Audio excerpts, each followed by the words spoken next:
Today we are going to learn about something that is called operator overloading. Okay, so this is the code that we wrote in the last session with section A.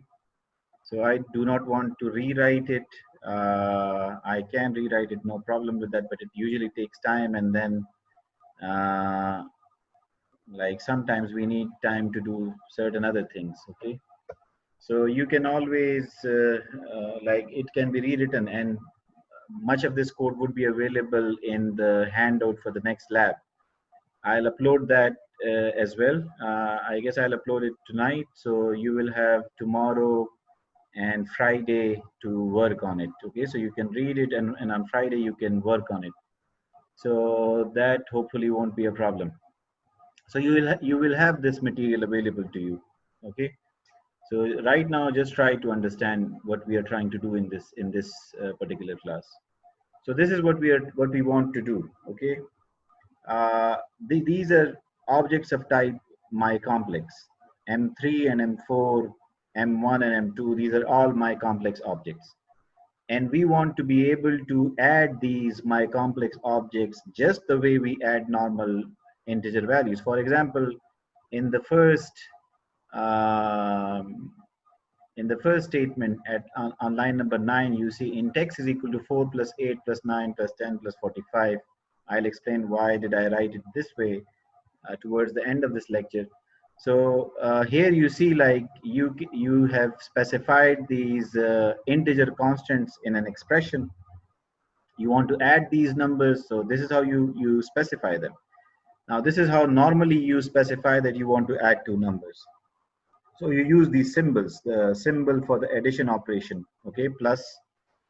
Using these symbols, you specify that you want to add these numbers. You do not say 4 dot add 8 dot add 9 dot add 10 dot add 45. Okay, you do not say put it that way. You just use these symbols to express the addition operation or any other operation, subtraction, multiplication, or division. So you use these symbols.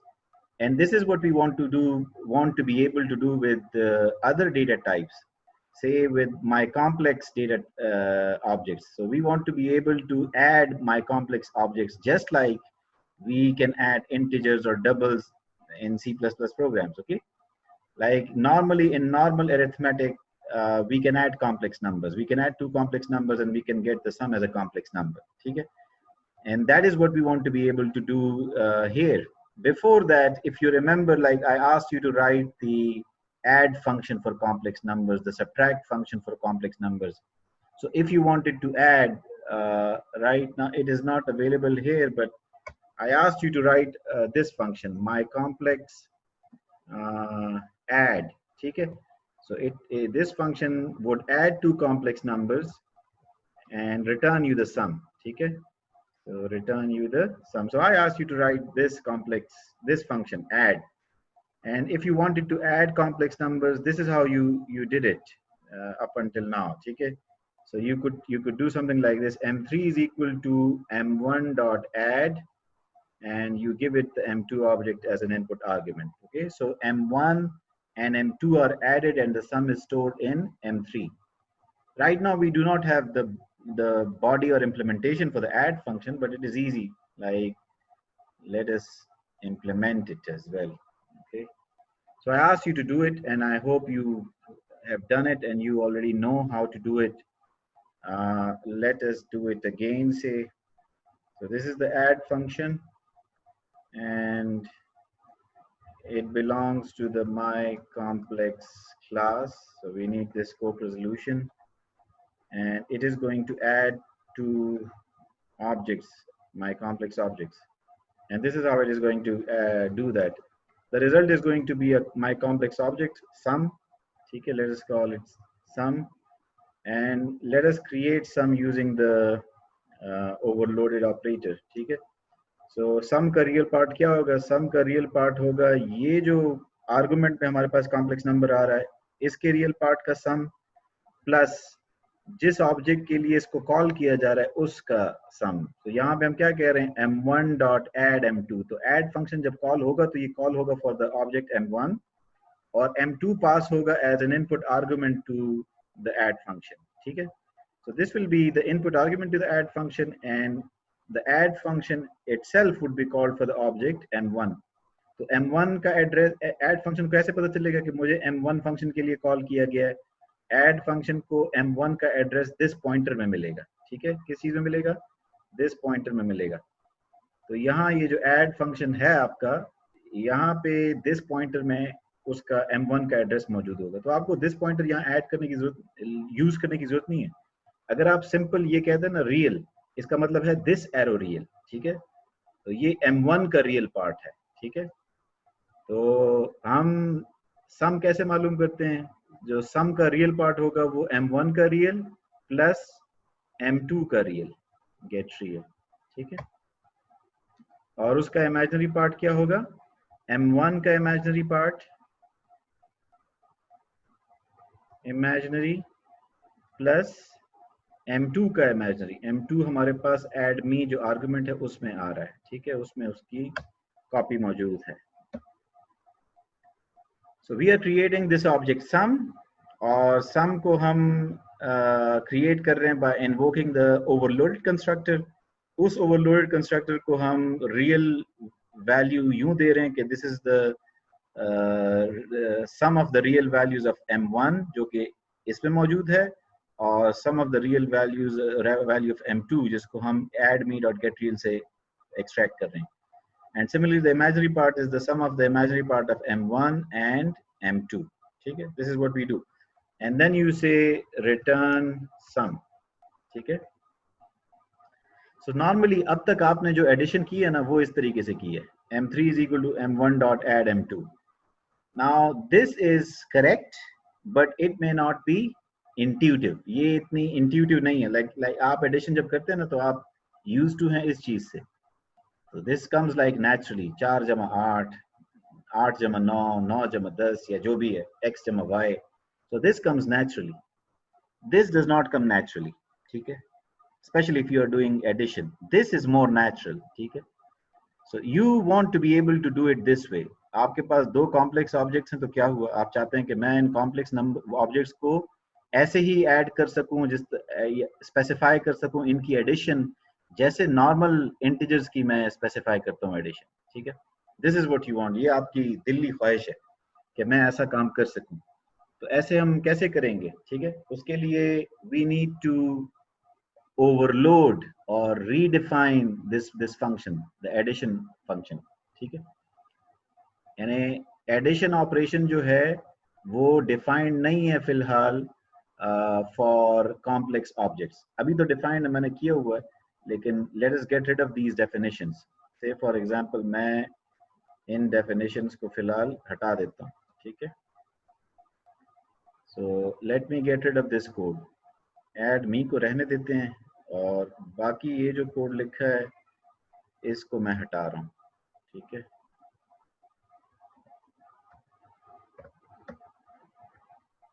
अच्छा जी।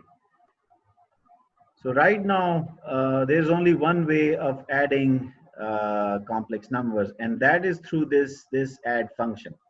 तो ये जो statement है ना m3 is equal to m1 dot add m2, this would be fine. But ये जो statement है m3 is equal to या m4 is equal to, let us say m4 is equal to, हम कहते हैं m1 plus m2। ठीक है, ऐसे ही सही है। This would not execute. ये जो है कंपाइलर जो है ना यहाँ पे आपको रोकेगा कि आप यहाँ पे गलत काम कर रहे हैं। ठीक है, तो वो आपको बता देगा कि क्या गलत काम कर रहे हैं। सो लेट अस सी कि कंपाइलर साहब क्या कहते हैं। तो इस स्टेटमेंट पे m4 is equal to m1 plus m2, the compiler says no match for operator plus। ठीक है, यानी ऑपरेंड टाइप्स अगर आपके पास माई कॉम्प्लेक्स हो ना, माई कॉम्प्लेक्स ऑब्जेक्ट्स हो, तो उनके लिए आप एडिशन ऑपरेशन डिफाइंड नहीं है। So there is no definition for the addition operator when the operands are objects of type my complex. That is what the compiler wants to say here. ठीक है, तो इसका मतलब क्या है कि आपको डिफाइन करना होगा एडिशन ऑपरेशन को फॉर माई कॉम्प्लेक्स ऑब्जेक्ट्स।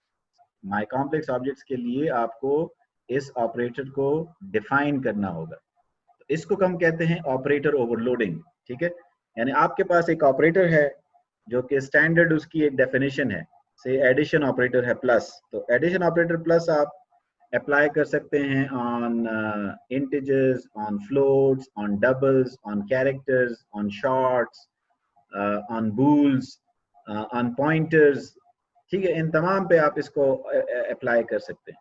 लेकिन ये जो यूजर डिफाइंड टाइप्स है ना, आप अपनी नई टाइप्स क्रिएट कर रहे हैं। पहली आपने माई कॉम्प्लेक्स टाइप क्रिएट की, अब दो माई कॉम्प्लेक्स ऑब्जेक्ट्स को कैसे ऐड करना है ये आपने स्पेसिफाई नहीं किया। आप पहले ये बताएंगे कि इनको कैसे ऐड करना है, तब आपका कंपाइलर ये एडिशन कर सकेगा, ठीक है, तब आपका कंपाइलर ये एडिशन कर सकेगा, ठीक है। सो ये आप कैसे स्पेसिफाई करेंगे? पहले तो आप ये समझें कि ऐसा स्पेसिफाई करना, इसको हम कहते हैं ऑपरेटर ओवरलोडिंग। जैसे आपके पास टर्म है ना फंक्शन ओवरलोडिंग, फंक्शन ओवरलोडिंग में आप क्या करते हैं, एक ही नाम के मल्टीपल फंक्शंस क्रिएट करते हैं, और उस फंक्शन का, उन फंक्शंस में फर्क क्या होता है?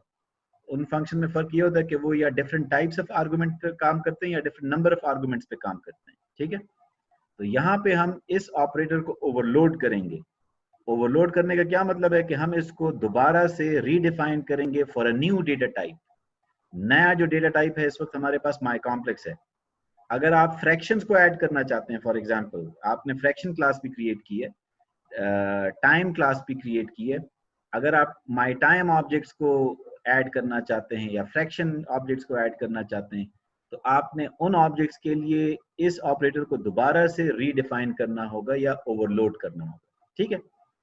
So this lecture is about operator overloading. This is what operator overloading is. Okay, you redefine an existing operator for new data types. You redefine an existing operator for new data types. So addition is an existing operator, and we are going to define it for the new data type that we just created, my complex. अच्छा, define करने का तरीका क्या है? यहाँ आपका जो compiler है ना, उसने भी आपको hint दे दिया कि जी ये चीज मौजूद नहीं है, operator plus. Now operator plus is basically operator function for the addition operator, ठीक है। So if you want to overload an operator, you have to create operator functions, ठीक है। तो operator function create करने का तरीकाकार क्या है, ये है, this is the syntax for writing or creating an operator function. अच्छा, अब चूंकि आप जब दो कॉम्प्लेक्स ऑब्जेक्ट्स को ऐड करते हैं तो आपको कॉम्प्लेक्स ऑब्जेक्ट ही मिलेगा सम के तौर पे।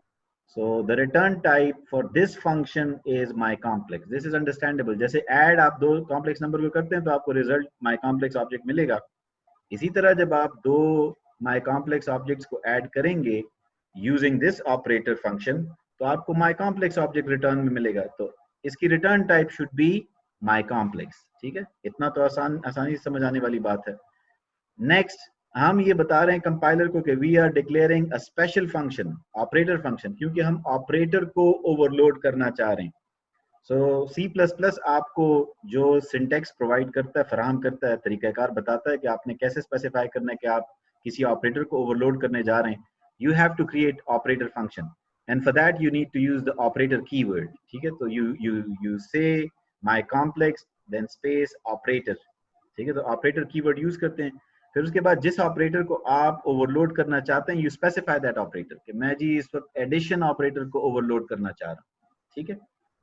तो you specify it that way. So ये जो ऑपरेटर फंक्शन है ये कॉल होगा जब भी आप दो माई कॉम्प्लेक्स ऑब्जेक्ट्स को इस तरीके से ऐड करना चाहेंगे, तो तब ये कॉल होगा ऑटोमेटिकली, इम्प्लिसिटली, ठीक है। आप एक्सप्लिसिटली इस फंक्शन को नहीं कॉल कर रहे, यानी इस फंक्शन को हम एक्सप्लिसिटली नाम लेके नहीं कॉल कर रहे, इसका हमने नाम यहाँ पे नहीं लिया, यहाँ पे हम इसका नाम नहीं ले रहे, लेकिन ये कॉल होगा। एक्सप्लिसिट कॉल करने से क्या मुराद है, आप इसको नाम लेके पुकारें, कॉल करें। जैसे ये स्टेटमेंट है m3 is equal to m1 dot operator plus m2। So अब हम इस ऑपरेटर फंक्शन को इसका नाम लेके पुकार रहे हैं, this is an explicit function call. ये काम भी आप कर सकते हैं, ठीक है, ये काम भी आप कर सकते हैं।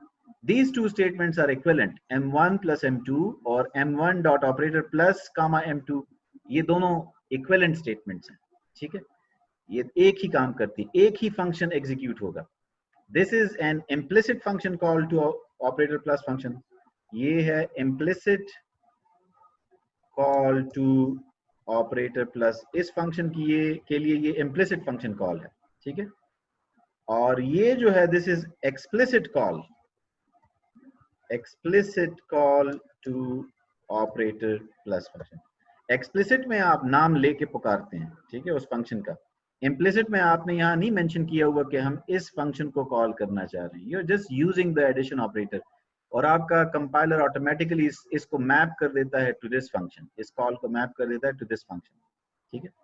अच्छा, ये जो एक्सप्रेशन है ये आसान है समझने के लिए। यहाँ पे आप लिखते हैं ना m1 प्लस m2, ठीक है।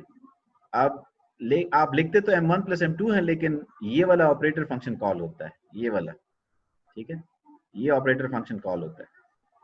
अब एडिशन जो है it is a binary operation. Binary operation से मुराद कि ये दो ऑपरेंड्स को ऐड हो रहे होते हैं इसमें। सो एडिशन ऑपरेशन बाइनरी है, क्योंकि इसमें दो ऑपरेंड्स होते हैं, आप ऑपरेंड 1 और ऑपरेंड 2 दोनों को ऐड कर रहे होते हैं। लेकिन ये जो ऑपरेटर फंक्शन है, इसको अगर आप देखें ना, मे बी नेचुरली आप एक्सपेक्ट करें कि इसके दो आर्गुमेंट्स होने चाहिए थे, माई कॉम्प्लेक्स OP1 कॉमा माई कॉम्प्लेक्स OP2, ठीक है। दो ऑब्जेक्ट्स, दो इनपुट आर्गुमेंट्स इसके होने चाहिए थे, ठीक है। आपकी बात इतनी गलत नहीं होगी, चूंकि एडिशन ऑपरेटर जो है वो बाइनरी है, सो नेचुरली मे बी आप एक्सपेक्ट करें कि जी यहाँ पे हमारे पास एक और ऑब्जेक्ट भी होना चाहिए, दो, क्योंकि हमने दो ऑब्जेक्ट्स को ऐड करना है, ठीक है। तो ये this is may be a natural call के दैट यू मे मेक के ऐसा होना चाहिए, ठीक है। ये बात तो ठीक है, लेकिन ये जो ऑपरेटर फंक्शन है, this is basically inside, this is defined inside the my complex class. तो ये माई कॉम्प्लेक्स क्लास का फंक्शन है, ठीक है। और माई कॉम्प्लेक्स क्लास का ये नॉन स्टैटिक मेंबर फंक्शन है। यहाँ पे हमने स्टैटिक कीवर्ड नहीं यूज किया, ये नॉन स्टैटिक फंक्शन है।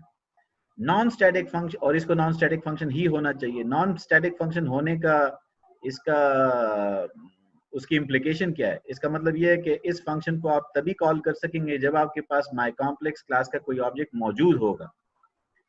स्टैटिक फंक्शन वो फंक्शन होता है जिसको आप कॉल कर सकते हैं even if there is no function of the my complex class, ठीक है। Even if there is no function of that class, किसी भी क्लास का स्टैटिक मेंबर फंक्शन आप कॉल कर सकते हैं without first instantiating an object of that class, ठीक है। ये हम देख चुके हैं अपने लास्ट लैब सेशन में, और वो लेक्चर भी ऑनलाइन मौजूद है, तो यू कैन रीविजिट दैट। तो लेकिन नॉन स्टैटिक मेंबर फंक्शन के लिए उस फंक्शन के ऑब्जेक्ट का होना जरूरी है। तो ये जो ऑपरेटर फंक्शन है ये तभी कॉल होगा जब आपके पास माई कॉम्प्लेक्स क्लास के ऑब्जेक्ट्स मौजूद हों, तब ये कॉल होगा, ठीक है। अदरवाइज ये कॉल नहीं होगा, ठीक है, इस वक्त जिस इस कंडीशन में। अच्छा, जब ये ऑपरेटर फंक्शन कॉल होगा और उसमें हमने ये शर्त रखी है कि ये तब कॉल होगा जब आपके पास ऑब्जेक्ट्स मौजूद हों, इसका मतलब ये है कि ये किसी खास ऑब्जेक्ट के लिए कॉल होगा, ठीक है। This is a non static member function, so it would be invoked for a particular object of this class. किस ऑब्जेक्ट के लिए इन्वोक होगा? तो यहाँ पे हम कह रहे हैं m1 डॉट ऑपरेटर प्लस, इस फंक्शन, इस कॉल में, ठीक है। यहाँ पे एक्सप्लिसिटली हम इसको कॉल कर रहे हैं, तो यहाँ पे हम कह रहे हैं m1 dot operator plus m2। तो जब ये फंक्शन कॉल होगा, ठीक है, इसको मैं हटा देता हूं, तो हमारा ये जो फंक्शन है ये कॉल होगा फॉर द ऑब्जेक्ट m1, और m2 पास होगा एज एन आर्गुमेंट हियर। तो m2 हमारे पास OP1 में मौजूद होगा, और ये कॉल होगा फॉर द ऑब्जेक्ट m1, ठीक है। तो लास्ट लेक्चर में हम डिस्कस कर चुके हैं कि जो भी मेंबर फंक्शन किसी पर्टिकुलर ऑब्जेक्ट के लिए कॉल होता है, उस ऑब्जेक्ट का एड्रेस इस मेंबर फंक्शन को पास ऑन होता है, ठीक है। तो अगर ये ऑपरेटर फंक्शन कॉल होता है फॉर m1, तो इस ऑपरेटर फंक्शन को m1 का एड्रेस भिजवाया जाता है, और वो एड्रेस कहाँ पे आता है? दिस पॉइंटर में, ठीक है। सो ये ऑपरेटर फंक्शन जब कॉल होगा तो इसको दोनों आर्गुमेंट्स इसके पास मौजूद होंगे। सेकंड आर्गुमेंट m2 जो है वो यहाँ OP1 में होगा, ठीक है। आप फिलहाल इस कॉल को देखें, m2 आपके पास कॉपी हो रहा है यहाँ पे OP1 में, और m1 के लिए इस फंक्शन को कॉल किया जा रहा है, ठीक है। m1 के लिए इस फंक्शन को कॉल किया जा रहा है, तो इस फंक्शन के पास m1 का एड्रेस होगा। इनसाइड दिस फंक्शन जब आप कहते हैं रियल, तो वो बेसिकली m1 का रियल पार्ट होगा। जब आप कहते हैं इमेजिनरी, तो वो m1 का इमेजिनरी पार्ट होगा। क्यों? क्योंकि ये कॉल हो रहा है फॉर द ऑब्जेक्ट m1, ठीक है। अच्छा, अब ये जो स्टेटमेंट है, this is an implicit call to the operator function plus, ठीक है। ये दोनों स्टेटमेंट्स एक ही फंक्शन को कॉल कर रही हैं। तो यहाँ पे आपने लिखा है m1 प्लस m2, तो operator function for the addition operator ये कॉल होगा, m2 पास ऑन होगा एज एन इनपुट आर्ग्यूमेंट, और m1 के लिए इसको कॉल किया जाएगा, ठीक है। तो आप m1 के डेटा मेंबर्स को एक्सेस कर सकते हैं by just writing real and imaginary inside this function, और m2 के डेटा मेंबर्स को एक्सेस कर सकते हैं by saying op1.getReal and op2.getReal, ठीक है। Now let us look at the implementation of this function. ये जो ऑपरेटर फंक्शन है इसकी इम्प्लीमेंटेशन को देख लेते हैं। So this is how you implement this function. This is the operator function for addition operator, ठीक है। इसने कब कॉल होना है? जब आप ये एक्सप्रेशन लिखेंगे अपने मेन प्रोग्राम में, आप दो माई कॉम्प्लेक्स ऑब्जेक्ट्स को ऐड करना चाहते हैं लाइक दिस, सो वो ऑपरेटर फंक्शन कॉल होगा, ठीक है।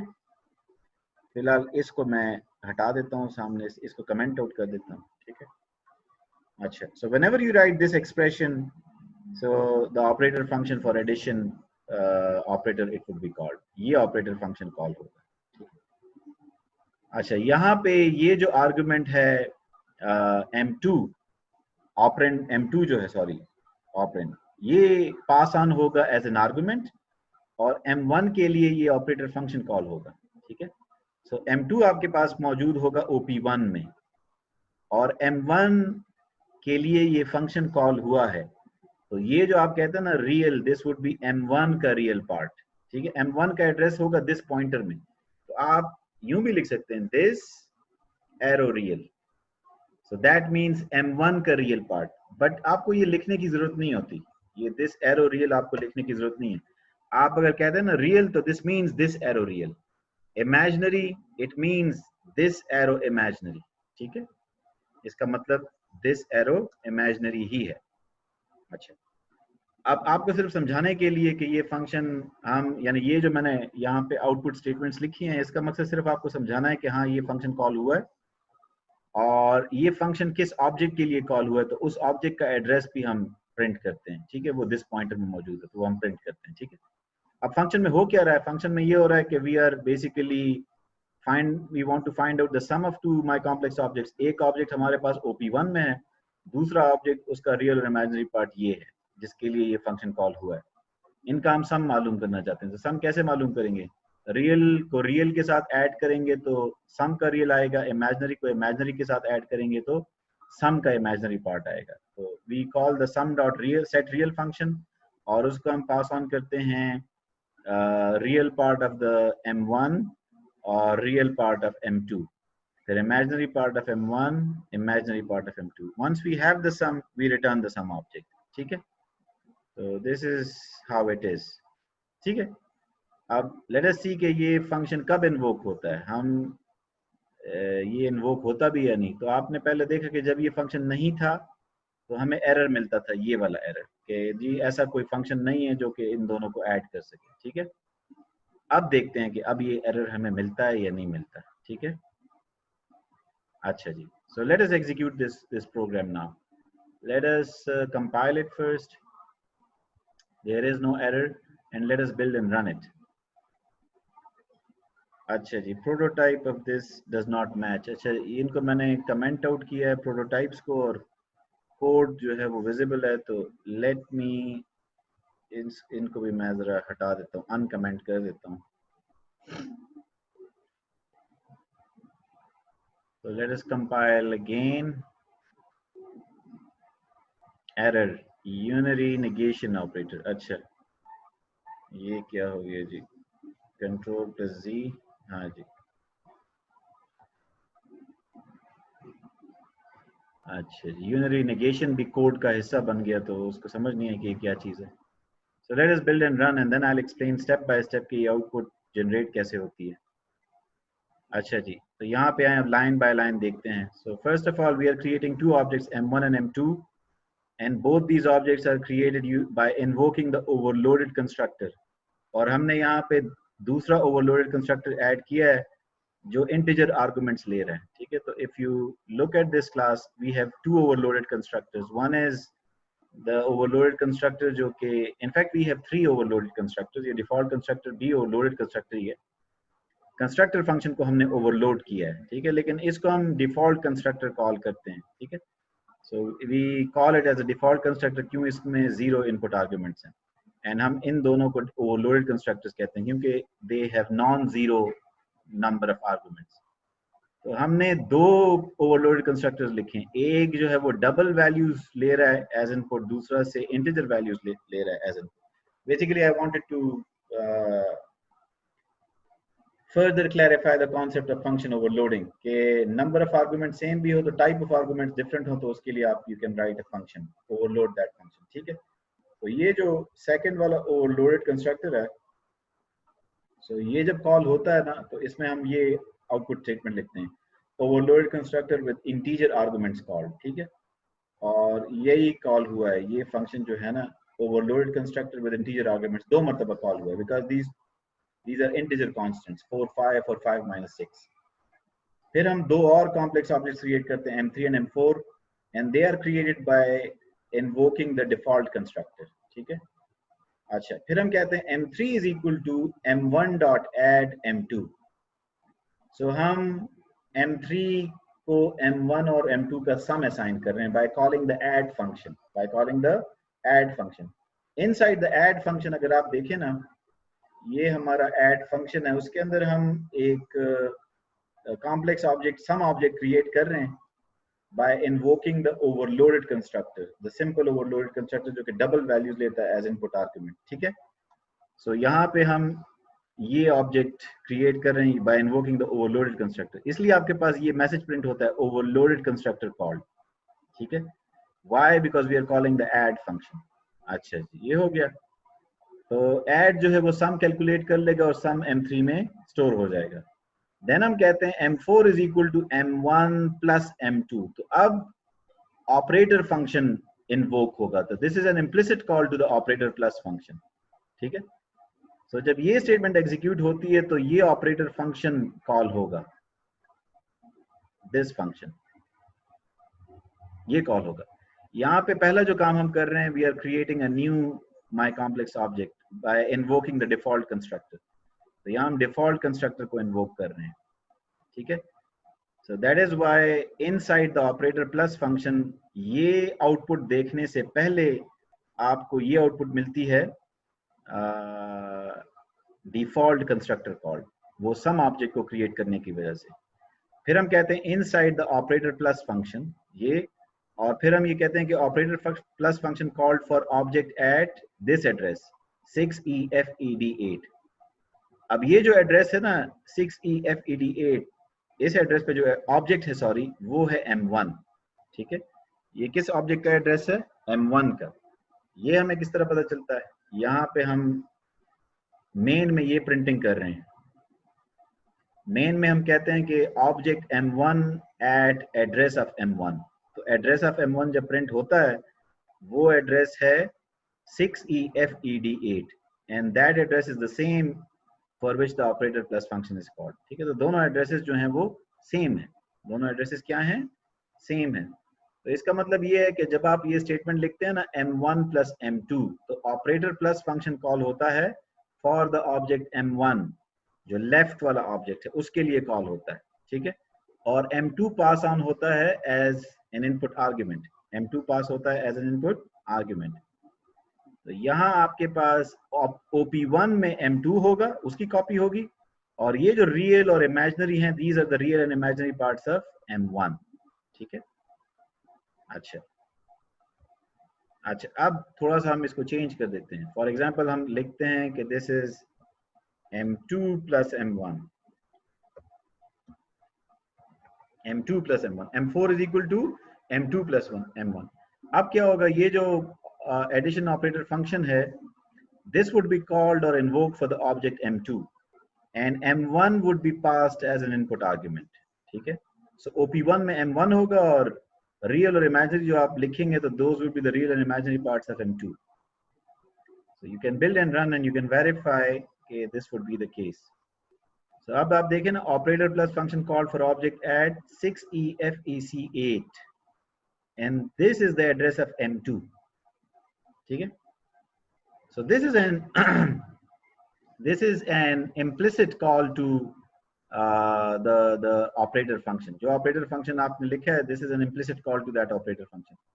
आप इसको explicitly भी call कर सकते हैं, ठीक है. यानी we can always write it like this. हम यूं भी लिख सकते हैं इसको, m4 is equal to m2 dot operator plus m1.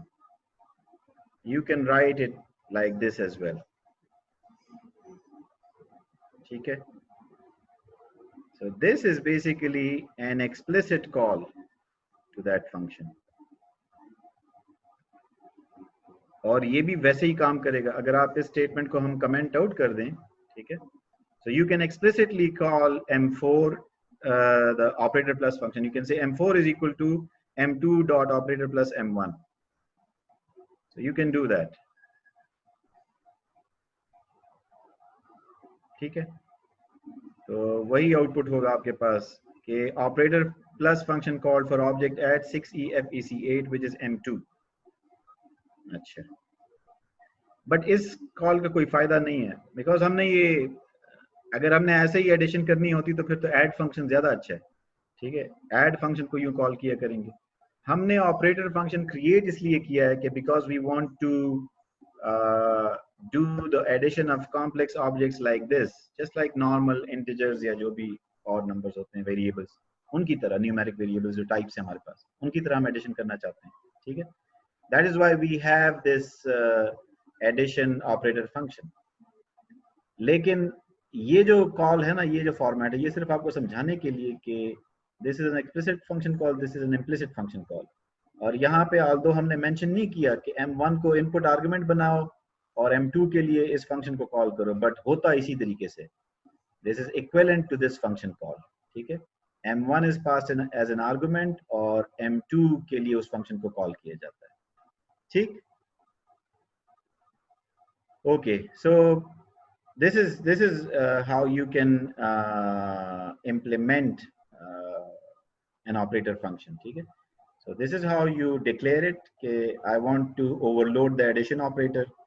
This is how you say I want to overload the subtraction operator, and both of these are binary operators.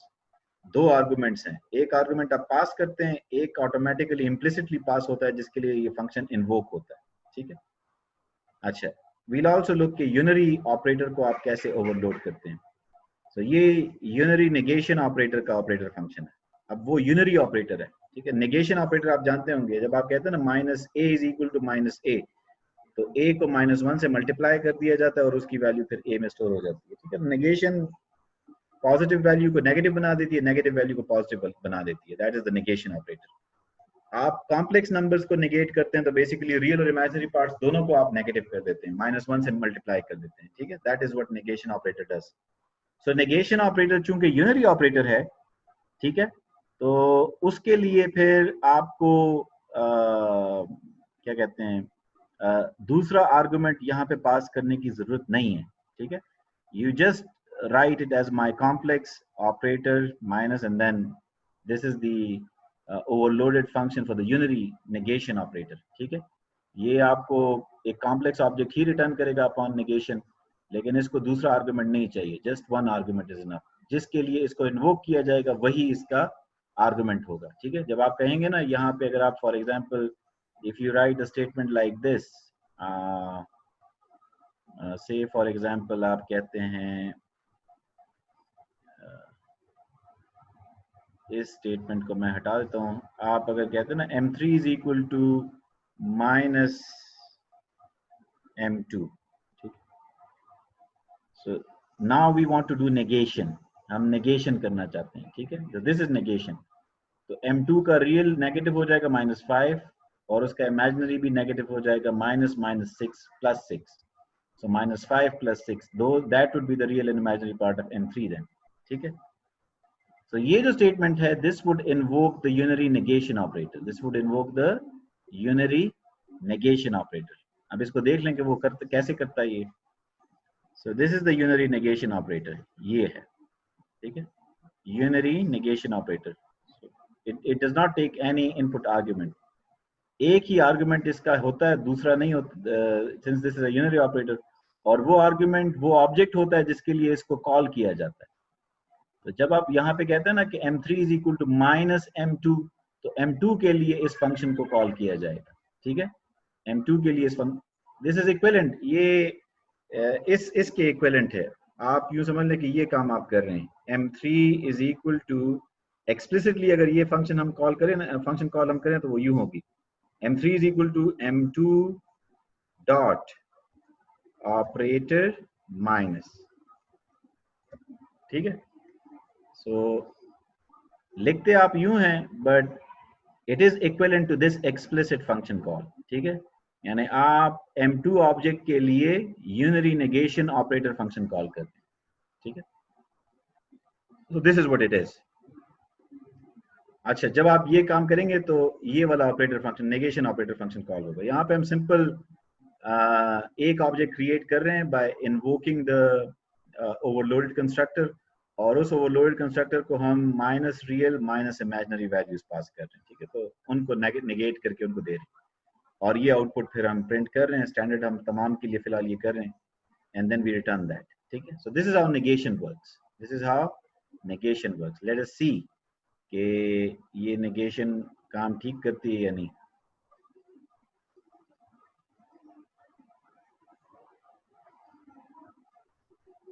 अच्छा, तो if you look here, m3 और m4 को जब हम create करते हैं default constructor call, तो उसके बाद हम नेगेशन का काम कर रहे हैं, तो हमारे पास ये आउटपुट आती है inside the unary negation operator function, और हम कहते हैं कि unary negation operator function called for object at 6EFEC8, और वो ऑब्जेक्ट क्या है, m2।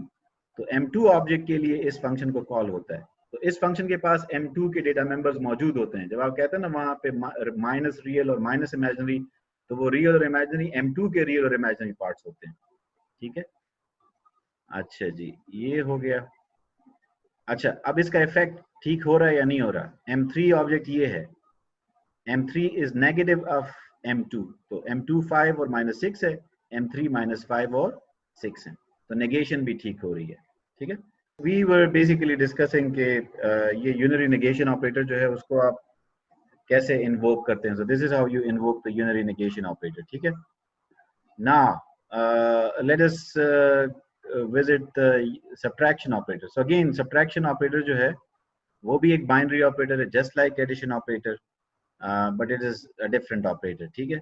Subtraction में you should be careful. Addition जो है it is commutative, ठीक है। m1 plus m2 और m2 plus m1 they are both the same, but m1 minus m2 और m2 minus m1 they are not equal, ठीक है। So you need to be sure कि जब मैं m1 minus m2 लिखता हूँ, तो कहाँ पे m1 के जो डेटा मेंबर्स हैं वो कहाँ पे मुझे अवेलेबल होते हैं, और m2 के डेटा मेंबर्स कहाँ पे अवेलेबल होते हैं। तो ये जो हमने डिस्कशन की है ना ये प्रीवियस के जी, अगर आप कहते हैं कि m2 प्लस m1, तो ऑपरेटर फंक्शन कॉल होगा फॉर द ऑब्जेक्ट m2, और m1 would be passed as an input argument. So this discussion is important, ठीक है। ये डिस्कशन इम्पॉर्टेंट है खास तौर पे फिर सब्ट्रैक्शन के केस में, क्योंकि सब्ट्रैक्शन के केस में यू शुड नो कि आप m2 से m1 को सब्ट्रैक्ट कर रहे हैं या m1 से m2 को सब्ट्रैक्ट कर रहे हैं। फॉर एग्जांपल अगर मैं लिखता हूँ m2 माइनस m1, ठीक है, और वहाँ कैलकुलेट m1 माइनस m2 में करके दे रहा हूँ, तो सब कुछ गड़बड़ हो जाएगी। एडिशन में तो फर्क नहीं पड़ता m1 प्लस m2 और m2 प्लस m1 से, लेकिन सब्ट्रैक्शन में पड़ता है, ठीक है। तो ये गलती मैं कैसे कर सकता हूँ, ये गलती मैं ऐसे कर सकता हूँ कि फॉर एग्जांपल मैं लिखता हूँ m2 माइनस m1, और यहाँ ये जो फंक्शन है operator function for the subtraction operator, यहाँ मैं एज्यूम करता हूँ कि m2 जो है ना वो ऑपरेंड 1 में आ रहा है, और m1 जो है वो मेरे पास रियल और इमेजिनरी में मौजूद है, ठीक है। यहाँ लिखा मैंने क्या है, m2 माइनस m1, और मैं एज्यूम कर रहा हूँ कि ये m2 मेरे पास ऑपरेंड 1 में आ रहा है, और ये जो m1 है ये मेरे पास मौजूद है एज रियल इमेजिनरी जिस ऑब्जेक्ट के लिए, यानी ये जो फंक्शन है ये इन्वोक हो रहा है फॉर द ऑब्जेक्ट m1। तो यहाँ सारी गड़बड़ हो जाएगी। यहाँ ये जो मैं कैलकुलेशन कर रहा हूँ ना, real minus op1 dot get real और imaginary minus op1 dot get imaginary, ये सब कुछ उलट हो जाएगा, ठीक है। तो ये जो हमारी पिछली डिस्कशन है जिसमें हम ये पिन पॉइंट करना चाहते हैं कि ये ऑपरेटर फंक्शन कॉल किस ऑब्जेक्ट के लिए होता है और आर्गुमेंट में कौन सा ऑब्जेक्ट आता है, this discussion is important specially for operators which are not commutative. Non commutative operators के लिए this discussion is important. So यहाँ पे वी नो कि जब हम लिखते हैं ना m2 माइनस m1, तो वो ऑपरेटर फंक्शन कॉल होगा फॉर द ऑब्जेक्ट m2 और m1 पास ऑन होगा एज एन आर्गुमेंट। ठीक है, तो हम we can write this statement. अब हम इनका डिफरेंस कैलकुलेट करते हैं, ठीक है, दोनों का। तो डिफरेंस का रियल पार्ट क्या होगा, real of the m1 dot real minus m2 dot real. यहाँ पे हम सॉरी इसको यूं कॉल कर रहे हैं m2 minus m1। So real जो होगा वो m2 dot real minus m1 dot real. m1 आपके पास आर्गुमेंट में आ रहा है, op1 में m1 होगा। So this is basically m1 dot get real and this is m2 dot real.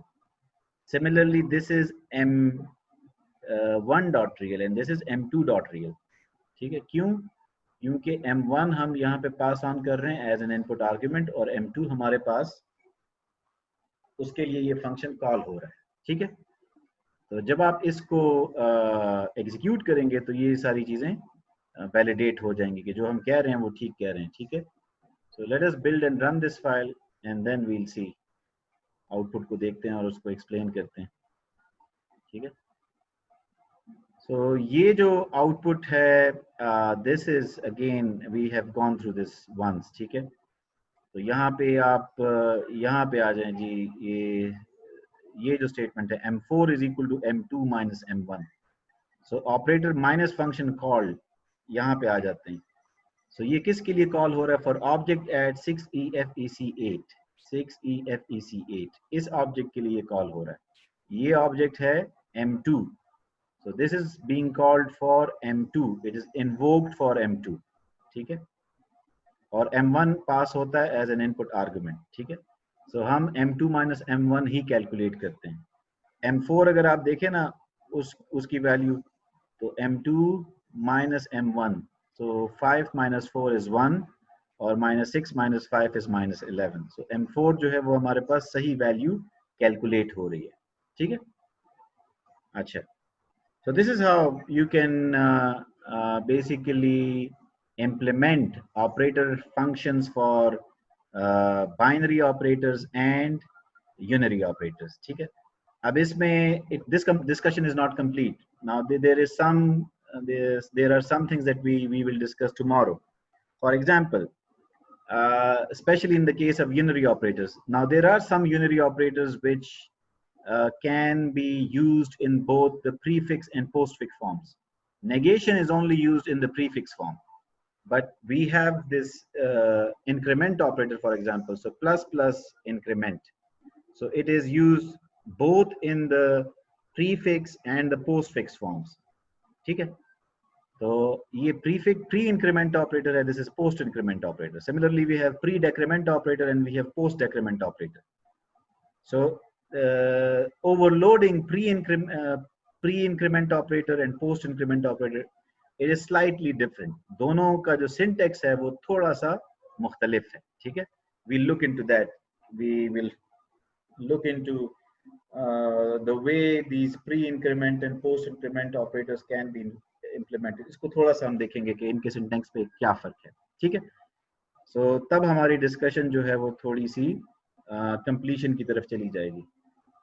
इसके अलावा मुझसे there was a question in the last class and the question was कि अगर हम इस किस्म की एक्सप्रेशन ट्राई करें, for example we have this expression int x is equal to 4 plus 8 plus 9 plus 10 plus 45। ये एडिशन कैसे होती है?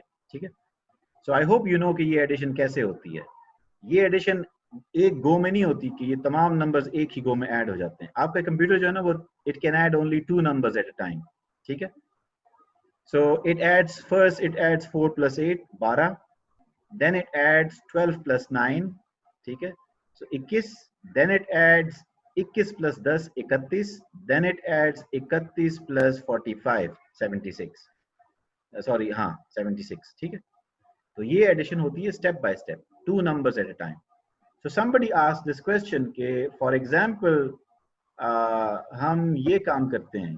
ठीक है, हम कहते हैं कि जी M4 इज इक्वल टू, मैं इसको हटा रहा हूँ, M4 is equal to M1 plus M2 plus M3। ठीक है, तो इसके लिए क्या हमें नया ऑपरेटर फंक्शन डिफाइन करना होगा, या ये जो ऑलरेडी हमने एडिशन का ऑपरेटर फंक्शन डिफाइन किया है इससे काम चल जाएगा? ठीक है, इससे काम चल जाएगा या अब हमें नया डिफाइन करना होगा, क्योंकि अब तो यहाँ हम तीन आर्गुमेंट्स, तीन कॉम्प्लेक्स ऑब्जेक्ट्स को ऐड कर रहे हैं। ठीक है, so the answer to this question is के नहीं, you do not need to define another operator, because addition is not a ternary operation. Addition is a binary operation. Whether it is the addition of complex objects, whether it is the addition of doubles, floats or integers, it is always a binary operation. अच्छा जी, binary operation है तो फिर इनकी addition कैसे होगी? ठीक है, तो इनकी एडिशन ऐसे होगी, सबसे पहले आपका कंपाइलर M1 और M2 को ऐड करेगा और उसका सम मालूम करेगा। वो सम एक कॉम्प्लेक्स ऑब्जेक्ट होगा, आपको नहीं पता कि वो कॉम्प्लेक्स ऑब्जेक्ट क्या है, कहाँ है, कैसे है। आपका जो कंपाइलर है वो एक टेम्पररी कॉम्प्लेक्स ऑब्जेक्ट क्रिएट करेगा और उस सम को उस टेम्पररी कॉम्प्लेक्स ऑब्जेक्ट में स्टोर कर देगा। एंड हम इसको वेरीफाई भी करेंगे कि हाँ वाकई में वो टेम्पररी कॉम्प्लेक्स ऑब्जेक्ट क्रिएट होता है, लेकिन हमें पता नहीं चलता। ठीक है, फिर नेक्स्ट स्टेप में आपका जो कंपाइलर है वो उस टेम्पररी कॉम्प्लेक्स ऑब्जेक्ट को ऐड करेगा विद M3। ठीक है, सो पहले क्या होगा, ऑपरेटर फंक्शन कॉल होगा फॉर द ऑब्जेक्ट M1 और M2 पास होगा एज एन इनपुट आर्गुमेंट। इनका सम हमारे पास आएगा, वो एक टेम्पररी ऑब्जेक्ट होगा, हमें नहीं पता उस ऑब्जेक्ट का नाम और अता पता, हम मालूम करेंगे। ठीक है, फिर एडिशन फंक्शन दोबारा कॉल होगा, operator function for the addition operator दोबारा कॉल होगा। इस दफा वो कॉल होगा फॉर दैट टेम्पररी ऑब्जेक्ट जो कि आपके कंपाइलर ने क्रिएट किया, और M3 पास होगा as an input object, input argument. ठीक है, तो ये हम वेरीफाई कर सकेंगे। तो एडिशन जो है वो चाहे नॉर्मल आपके इंटीजर्स हों, डबल्स हों, फ्लोट्स हों या यूजर डिफाइंड ऑब्जेक्ट्स हों, वो हमेशा स्टेप बाय स्टेप होगी। 2 objects will be added at a time. ठीक है, तो वो आप वेरीफाई कर सकते हैं। Let us get rid of this statement as well, ताकि आउटपुट हमारे पास मिनिमल रहे। ठीक है, एंड सी व्हाट हैपेंस। अच्छा जी, let me build and run this file.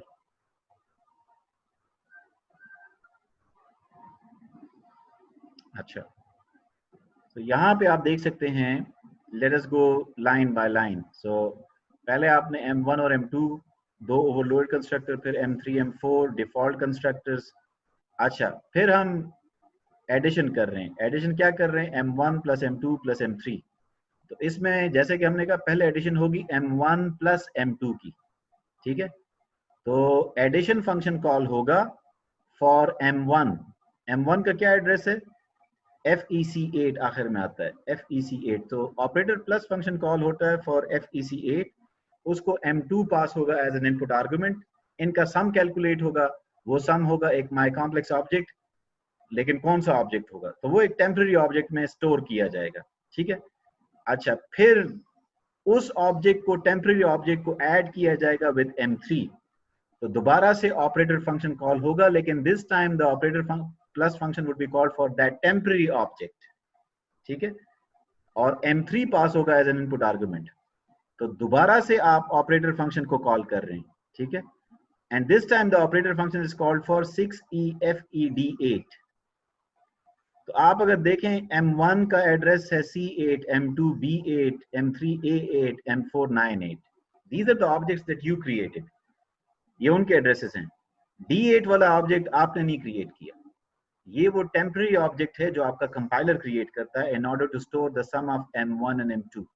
इनका सम स्टोर करने के लिए वो ये टेम्पररी ऑब्जेक्ट क्रिएट करता है, उसमें इनका सम स्टोर कर देता है, फिर उसी ऑब्जेक्ट के लिए ऑपरेटर फंक्शन को कॉल करता है और M3 को पास करता है एज एन इनपुट आर्गुमेंट।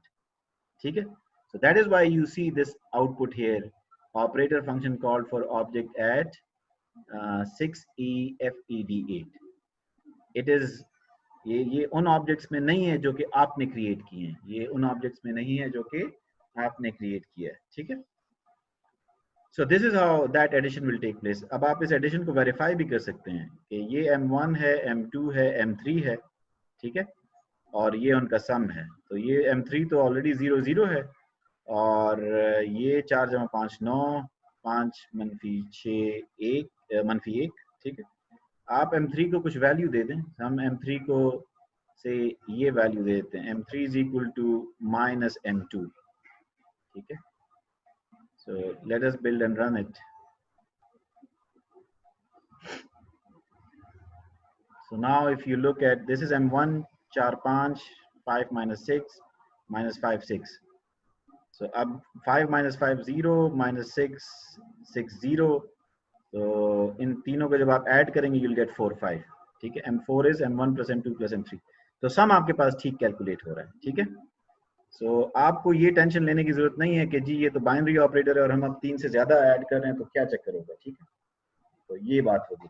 एक चीज जिसके बारे में यू शुड बी केयरफुल, और वो ये है कि you have overloaded the addition operator only for objects of type my complex, ठीक है, only for objects of type my complex.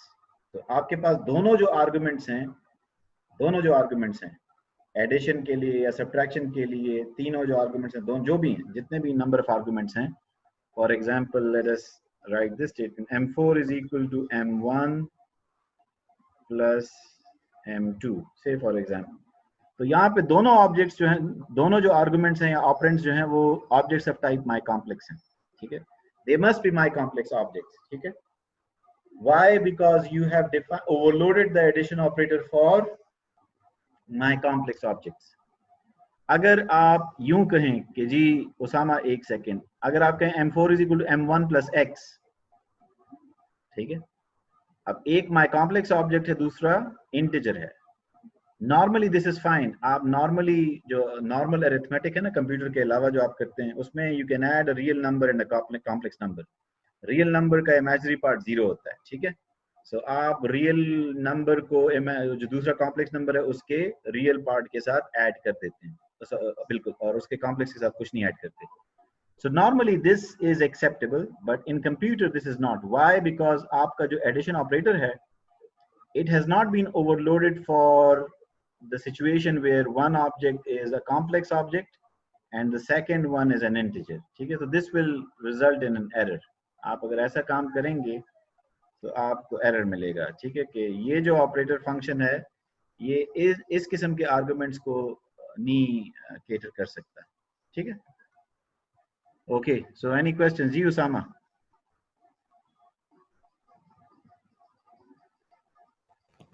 अस्सलाम वालेकुम सर। वालेकुम सलाम। सर जैसे हमारे पास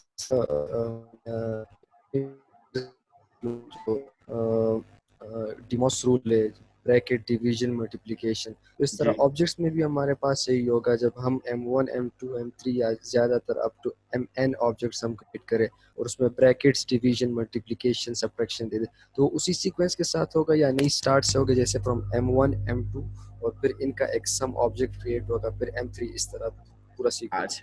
अच्छा, so this is a question about I guess in general आप इस क्वेश्चन को एक्सटेंड कर सकते हैं कि ऑपरेटर्स की प्रेसिडेंस और एसोसिएटिविटी पे कोई फर्क पड़ेगा या नहीं। यानी आप अगर यूं करते हैं, अभी तो हमने मल्टीप्लिकेशन ऑपरेशन नहीं डिफाइन किया, अगर हम ये काम करते हैं से M1 एज्यूमिंग कि हमारे पास मल्टीप्लिकेशन ऑपरेटर भी ओवरलोडेड है और हम कहते हैं M1 plus M2 multiplied by M3, तो ये कैसे, इसकी एग्जीक्यूशन का सीक्वेंस क्या होगा। तो याद रखें कि ऑपरेटर ओवरलोडिंग से ऑपरेटर्स के रूल्स ऑफ प्रेसिडेंस पे कोई फर्क नहीं पड़ता। Rules of precedence will remain the same. So here multiplication will take place first and addition will take place later. पहले मल्टीप्लिकेशन होगी तो इनका जो प्रोडक्ट होगा वो एक टेम्पररी माई कॉम्प्लेक्स ऑब्जेक्ट में स्टोर होगा और फिर एडिशन होगी उन ऑब्जेक्ट्स की, ठीक है। So rules of precedence will remain the same, they are not going to change. Acha, similarly, the rules of associativity, they are also not going to change. I guess addition की, multiplication की, division की, ठीक है, subtraction की, इनकी associativity है from left to right, ठीक है। इसका मतलब ये है कि अगर आपके पास एक से ज्यादा एडिशंस हो रही हैं तो पहली एडिशन क्या हो, कौन सी वाली होगी, ये M2 और M3 की एडिशन पहले होगी या M1 और M2 की एडिशन पहले होगी। सो लेफ्ट टू राइट का मतलब ये कि पहले लेफ्ट मोस्ट एडिशन होगी, फिर उसके बाद वाली एडिशन होगी, फिर उसके बाद वाली, फिर उसके बाद वाली। यानी ये जो आपके पास सीक्वेंस है ना, यहाँ पे अब 5 एडिशंस हो रही हैं, ठीक है, 1 2 3 4, सॉरी 4 एडिशंस हो रही हैं। सो पहले लेफ्ट मोस्ट एडिशन होगी 4 जमा 8, तो 4 जमा 8 12। सो फिर 12 को ऐड किया जाएगा विद 9, यानी एडिशन स्टार्ट होगी फ्रॉम द लेफ्ट, ठीक है, not from the right. Similarly यहाँ पे भी एडिशन स्टार्ट होगी फ्रॉम द लेफ्ट। सो कहने का मकसद ये है कि overloading does not change the rules of precedence and associativity, those rules will remain the same. और एक और बात भी है, वो चूंकि दूसरे सेक्शन के साथ मैंने डिस्कस नहीं किया, आपने तो क्वेश्चन पूछ लिया, सो लेकिन वो we will discuss it tomorrow के one, you cannot change the rules of precedence and associativity with overloading. Two, you cannot overload just about any operator, ठीक है, there is a certain list of operators that can be overloaded, उन्हीं को आप overload कर सकते हैं, ठीक है।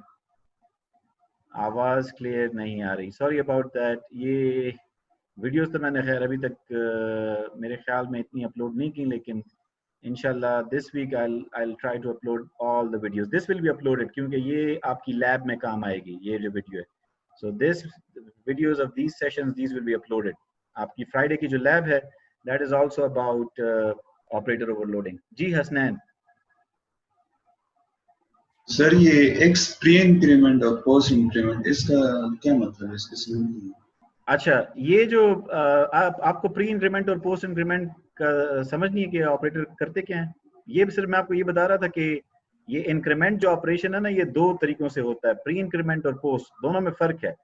और ये मेरे ख्याल में किस जमाने में मैंने आपको समझाया भी था। तो यहाँ पे से x इज इक्वल टू 10 है, आप कहते हैं कि सी आउट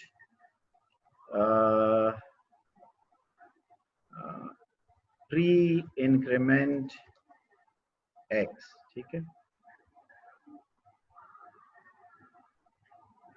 तो हम x को प्री इंक्रीमेंट करते हैं और प्रिंट भी करते हैं, ठीक है, दो काम कर रहे हैं।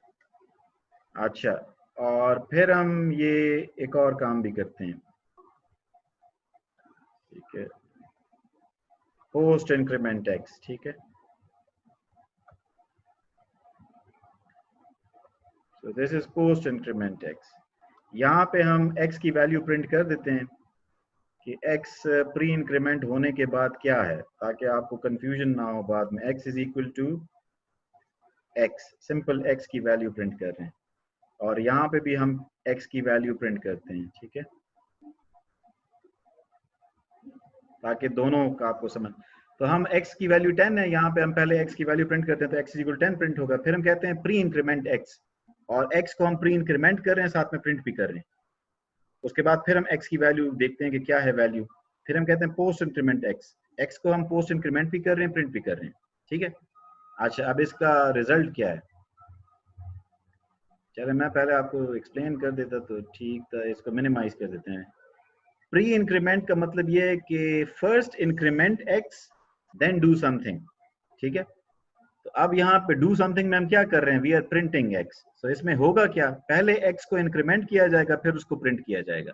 यानी x इनिशियली 10 है, पहले उसको इंक्रीमेंट करके 11 बनाया जाएगा, फिर उसको प्रिंट किया जाएगा। तो यहाँ पे आउटपुट पे आपको नजर आएगा प्री इंक्रीमेंट x और 11, और नेक्स्ट स्टेटमेंट होगी x इज इक्वल टू 11। यहाँ पे जी क्या है, पोस्ट इंक्रीमेंट x, इसका मतलब है first use x then increment it. So हम x को क्या किस लिए यूज कर रहे हैं, हम x को प्रिंट करना चाह रहे हैं, तो पहले x प्रिंट होगा, फिर उसकी वैल्यू इंक्रीमेंट होगी। तो x is equal to 11 print होगा, और फिर उसकी वैल्यू इंक्रीमेंट होगी, तो वो 12 बन जाएगा। इस स्टेटमेंट के बाद x जो है वो 12 होगा, ठीक है। So let me cancel it and then rerun it, build and run.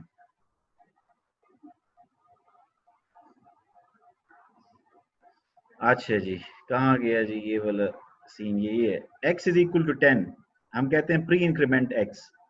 तो x को हम प्री इंक्रीमेंट भी कर रहे हैं, प्रिंट भी कर रहे हैं। तो पहले x इंक्रीमेंट होता है, फिर प्रिंट होता है।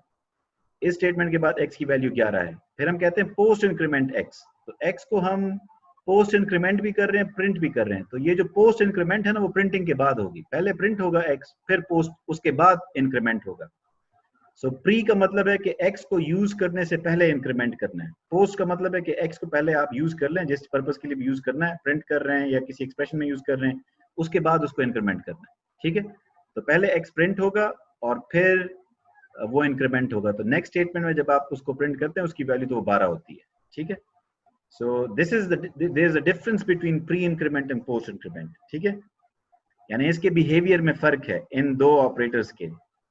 सो इनको ओवरलोड भी आप डिफरेंटली कर सकते हैं, दोनों के बिहेवियर में फर्क है, तो दोनों को फिर आपको अगर ओवरलोड करना है for a new data type तो वहां पे भी बिहेवियर में फर्क होना चाहिए, और बिहेवियर में फर्क लाने के लिए फिर आपको डिफरेंट कोड लिखना पड़ेगा। तो डिफरेंट कोड लिखने के लिए आपके पास डिफरेंट फंक्शंस होने चाहिए। ठीक है, so tomorrow we learn about that कि अगर आपके पास प्री इंक्रीमेंट ऑपरेटर है तो उसको कैसे ओवरलोड करना है, पोस्ट इंक्रीमेंट के लिए अगर उसको ओवरलोड करना है तो उसको कैसे ओवरलोड करना है।